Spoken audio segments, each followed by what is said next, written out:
Bonjour, mon nom est François Racine. Bienvenue à cette minute technique où je vais présenter comment exécuter une macro en série avec SaveExpert. Donc, dans les pièces, souvent de librairie, il est possible, comme on le voit ici, de mettre une barre de blocage en bas afin de verrouiller les fonctions. Ce que ça fait, c'est que ça rend les pièces plus rapides à reconstruire puisqu'il n'y a pas de reconstruction. Donc, pour avoir la barre de blocage, il faut aller dans les options et activer l'option en question. Et alors, la barre apparaît comme on le voit ici en haut de l'arbre en orange ou en bas de l'arbre si elle a été placée. En fait, la barre de blocage peut être placée même n'importe où dans l'arbre. Donc, seulement les fonctions qui sont au-dessus de la barre de blocage ne sont plus reconstruites. Donc, souvent, le but est de mettre la barre de blocage à la fin complètement de l'arbre pour les pièces de librairie afin de s'assurer qu'il n'y a plus de reconstruction inutile sur ces pièces, surtout dans les gros assemblages. Donc ici, ce que nous voulons montrer, c'est surtout le fait de pouvoir lancer une macro en série avec SaveExpert. Donc ici, avec SaveExpert, on peut aller dans les outils, donc pour configurer les actions. Il y a déjà d'autres films sur SaveExpert qui montrent comment gérer toutes ces actions. Donc ici, nous allons nous concentrer sur l'action. Donc on peut ajouter ici de type exécuter une macro. Donc on donne encore une fois un nom à l'action, un nom complètement personnalisé. Et ici, on peut donc aller sélectionner le fichier de la macro, qui est un fichier SWP.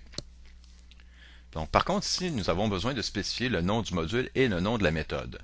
Donc, pour savoir ces informations, nous pouvons simplement aller éditer la macro avec SolidWorks, avec l'éditeur de macro interne. Et donc, ici, nous voyons à gauche les modules. Donc, il faut trouver le module de départ et prendre son nom, donc, et le copier dans nom du module. Ensuite, pour le nom de la méthode, souvent le nom utilisé est main. Donc, c'est un espèce de standard dans les macros de nommer la fonction de départ main. Donc, nous allons simplement copier ou taper main ici. Et donc, SaveExpert pourra lancer la macro. Maintenant, tout ce qu'il reste à faire, c'est d'utiliser notre macro. Donc, ici, on peut se créer un nouvel ensemble d'actions. Et donc, y ajouter notre macro. Si la macro ne sauvegarde pas les fichiers, on peut ici insérer une fonction qui va faire que SaveExpert va sauvegarder le fichier après avoir exécuté les différentes actions qu'on voit dans l'ensemble d'actions à droite. Donc maintenant, une fois que ceci est réglé, on peut simplement faire un essai. Donc je choisis mon ensemble d'actions et on va ici glisser, peut-être pas tous les fichiers, mais seulement quelques-uns, afin que la démonstration soit plus rapide. Et donc, on lance l'action.